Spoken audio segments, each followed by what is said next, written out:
Welcome to Discovering. Tonight, we'll take a look at a bald eagle project that's been going on since 1961. The pairs have gone from about 140 pair when I started to over 800 active pairs in a single year in Michigan now. Stick around, that's all tonight, right here on Discovering. The secret streams that flow beneath the cliffs of colored stone. Forests thick and healthy with birch and pine and oak. Surrounded by the greatest lakes this world has ever known. The black bear's awesome presence as he roams the hills and fields. Call of the timber wolf, the loon's lonesome trill. The eagle soaring high above, the trout lies deep and still. These are what I treasure, the only way I measure feelings that I have for this fine land. There is so much to discover when you're a long-time lover of northern Michigan.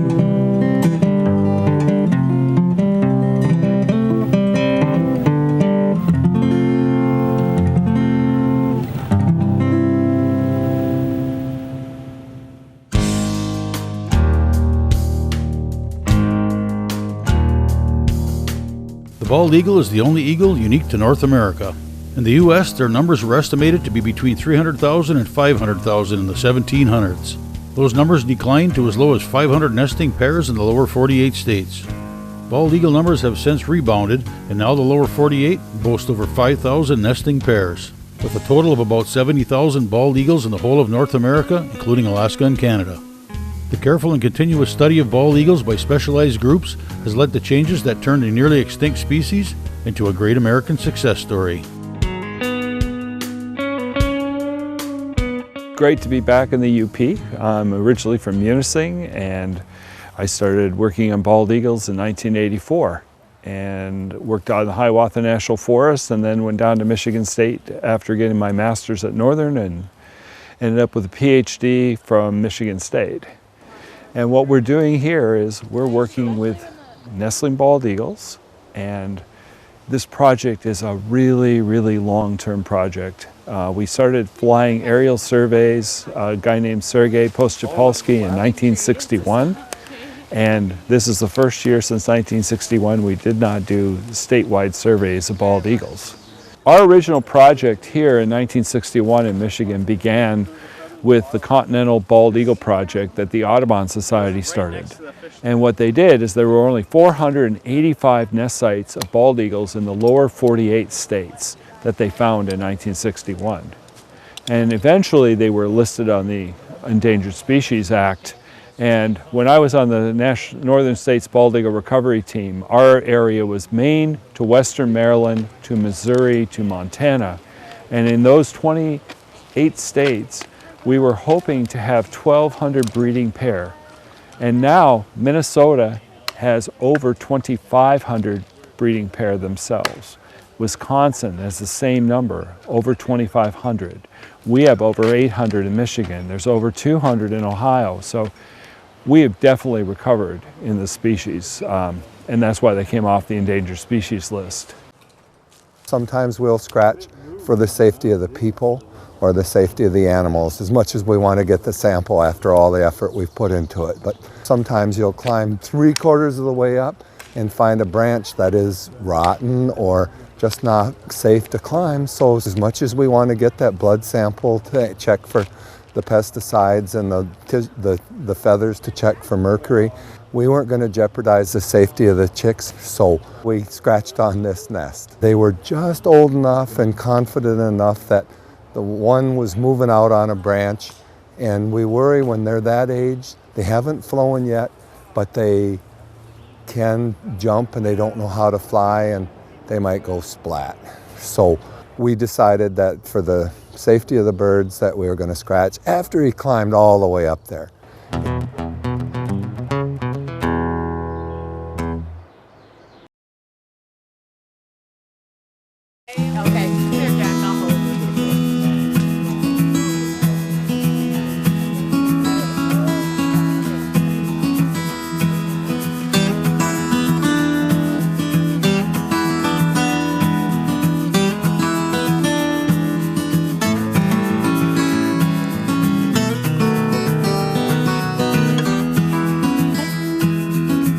what happens when we come up to the nest, we have a climber, Terry Grubb, who's been climbing eagle trees since 1968 and is an ex-SEAL.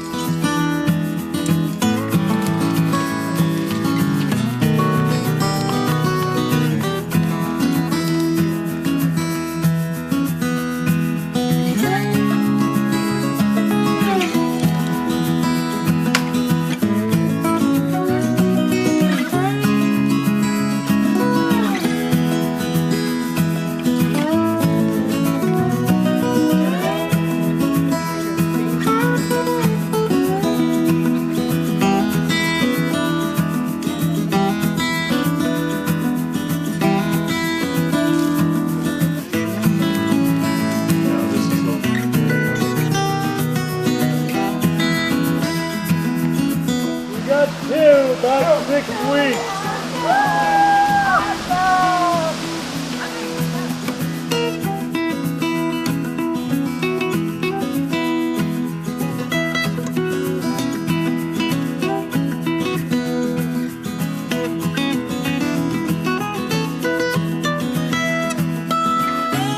After he gets himself belted in up at the nest site, he'll lower one chick to us down to the ground.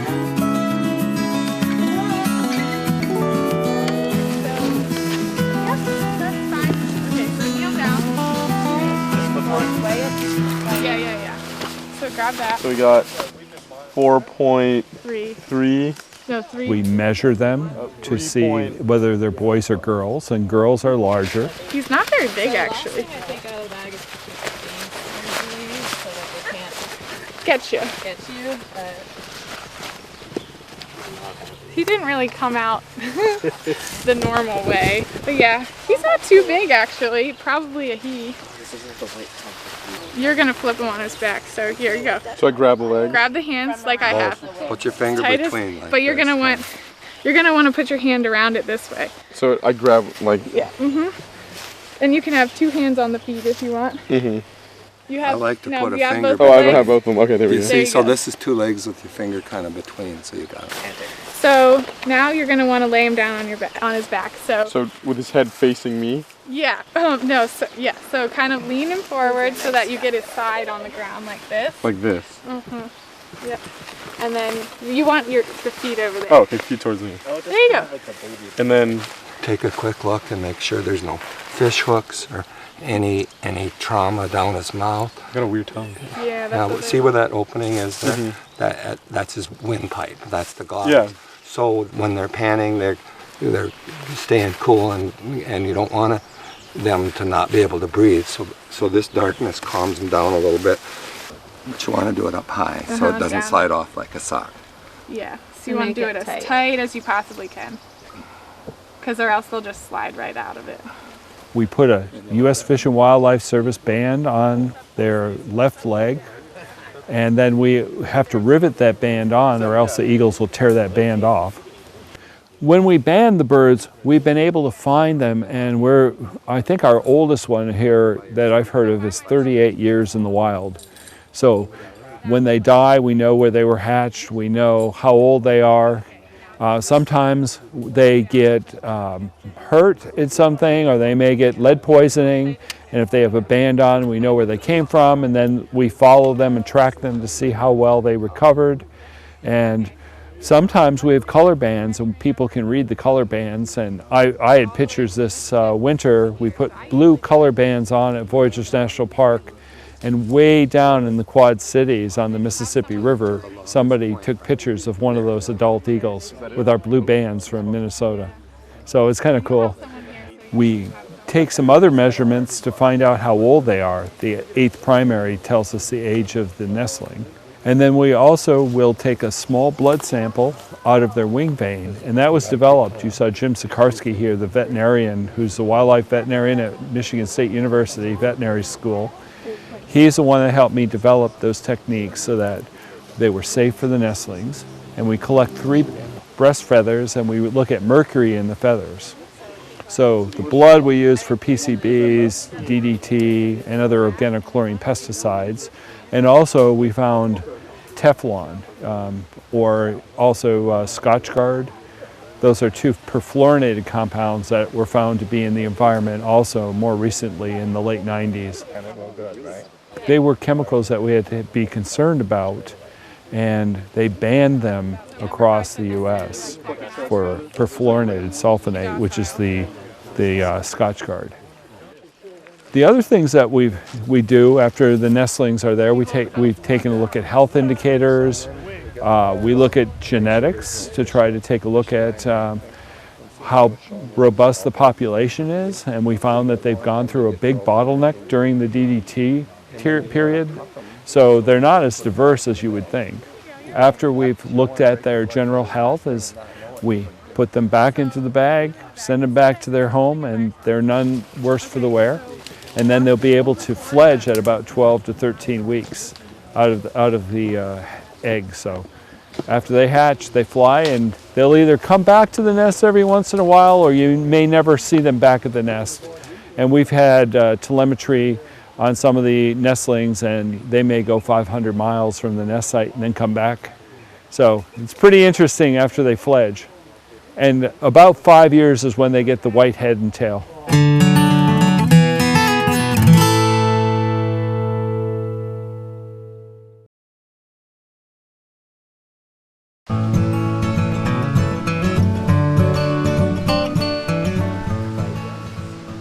When I started in the mid-'80s, we didn't know if the bald eagle would survive. And now the pairs have gone from about 140 pair when I started to over 800 active pairs in a single year in Michigan now. So we have lots and lots of eagles. And the main reason that the eagles have come back is in the early 1970s, William Ruckelshaus, who was the EPA's first director, banned DDT and a lot of different chemicals for use in the environment. And those were the chemicals that were causing the eagles and the peregrine falcons to not be able to reproduce anymore. So banning those chemicals is the reason why we have these eagles around here.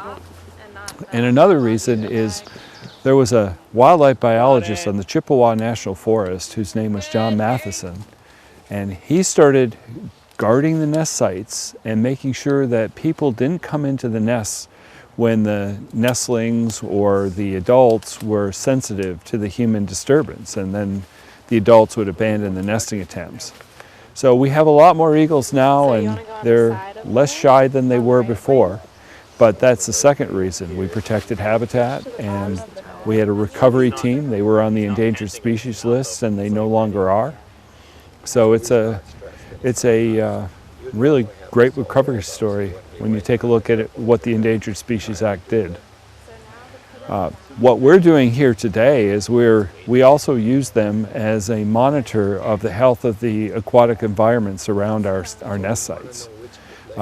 Nestling eagles are in their nest sites, and what chemicals are in their blood or in their feathers can tell us what the contamination roughly within a 5-mile radius of that nest site is in the aquatic system, whether it's fish or it's birds or things that they eat that are all associated with the water, except for the occasional dead deer that they find along the side of the road. What we found in the 1980s when we first started doing this project is we found that the chemicals in nestling blood from eagles that lived along the Great Lakes shorelines were 6 times greater in contaminants that were harmful to them than the inland sites. And the citizens of the state of Michigan passed an environmental bond issue. It was called the Clean Michigan Initiative. And so Michigan DEQ has been funding this project, monitoring the health of the aquatic environments across the state of Michigan since 1999. So our funding source for 20 years has been that bond issue. And so we report back to DEQ what we find in the blood and in the feathers of the nestling eagles. Another thing that we found that was really interesting in this long-term study, knowing that we started banning eagles in 1965, and being a good person from Michigan, here's my Michigan. In the northern lower, when we started banning eagles in 1965, the field season would start June 15th, and that's when the nestlings were 6 to 9 weeks of age. Now we start in the northern lower around the 1st of May. So qualitatively, we've seen a 6-week advance in when they nest. We also now have been able to measure how old the nestlings are. So you saw that they were measuring the 8th primary feather, the 3rd big feather in from the tip. That growth rate tells us how old the nestlings are. And when we go backwards, so when they hatched and then go backwards from when they first laid eggs in their nest sites, we looked at over 1,200 first breeding attempts. And what we found is that eagles over an 18-year period that were nesting along the Great Lakes shorelines or tributaries open to Great Lakes fish runs were nesting almost a day earlier per year over that time period. So we have one indicator of climate change effects. There's less ice on the lakes. We're seeing the eagles nest earlier. And so far, there's no impact to reproduction. The other thing that we've seen there's a rule in ecology called Bergmann's rule. So if the same animal lives in the north to the south in its range like bald eagles do, they're bigger in the north and smaller in the south. And we know the average female in Alaska is 15 pounds, the average female in Michigan is 12 pounds, and the average female in Florida is about 10 pounds. So that shows Bergmann's rule. If you're big, you retain heat. If you're small, you get rid of heat. So one of the other indicators we see of climate change is eagles that are nesting inland where it's getting warmer in Michigan are starting to become smaller when we measured them over the last 18 years. So a dual climate change indicator. So eagles are very, very sensitive. When we started cleaning up the Fish and Wildlife Service and the EPA and DNR and DEQ were cleaning up the Saginaw Bay, we saw that very quickly concentrations in PCBs started declining in those areas. Voyageurs National Park in Minnesota, when they stabilized the water levels, and if you have a lot of fluctuation in your water levels and your impoundments, it increases the methylation in mercury. When the International Joint Commission stabilized those water levels, the next year, the eagles at Voyageurs, which were 3 times higher in mercury levels than everywhere else in the Great Lakes, those levels came down and were the same as the rest of the Great Lakes, just by stabilizing the water levels. So they're a very, very sensitive indicator, being at the very top of the food chain.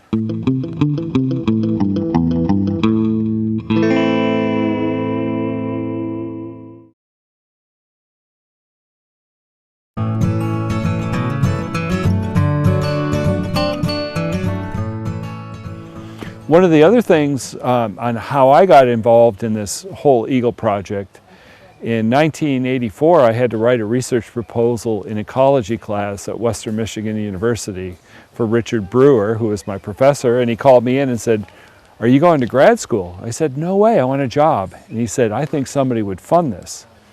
And I said, "Really? I can propose things that I want to do and people will give me the funds to do them?" And he said, "Sometimes it works that way." And I gave a talk at Western about 2 years ago, and the talk was called Words of Encouragement, how a single meeting with a professor launched a 32-year flight with eagles. And because of his encouragement, I contacted Bill Robinson at Northern, and he told me I could work on that project for my master's degree, and that's where I went up to Northern. And I got that project funded by the non-game grants with Michigan DNR within 18 months, and off I was doing my eagle research in the central UP. And I didn't realize what the impact of that single talk was until I gave this presentation 2 years ago. And I put together a slide that showed how many student graduate degrees had been partially or fully funded because of his encouragement. And we had 45 masters and PhDs that had been funded because of a single meeting with a professor. And Rachel, who is running the project this year, will be our 46th. So it's pretty impressive amount of work to see that many young people go through, and you had a chance to help them, and they've learned more and made the environment a lot better by their work. And they're so talented, and this is it's an honor to be able to work with young people like that.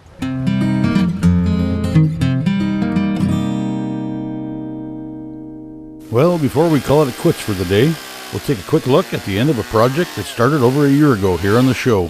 Back in April of 2017, I was in the shop of woodturner Daryl Thurston, where we watched this hunk of wood go from a birch burl to a bowl. Our birch bowl needed to spend some time drying, so we finished up the show with a look at the final stages of a similar maple burl. Well, our bowl was dry and ready for the final turn and some polish. Here's a look at the finishing stages. We worked on this and we got this roughed out at 413 to 17 is what it is. We're going to do a moisture test on it. We need to make sure that we're below 8%, and there we are, 6. So we got 6%, so we're all set to turn it and shouldn't have any movement whatsoever now.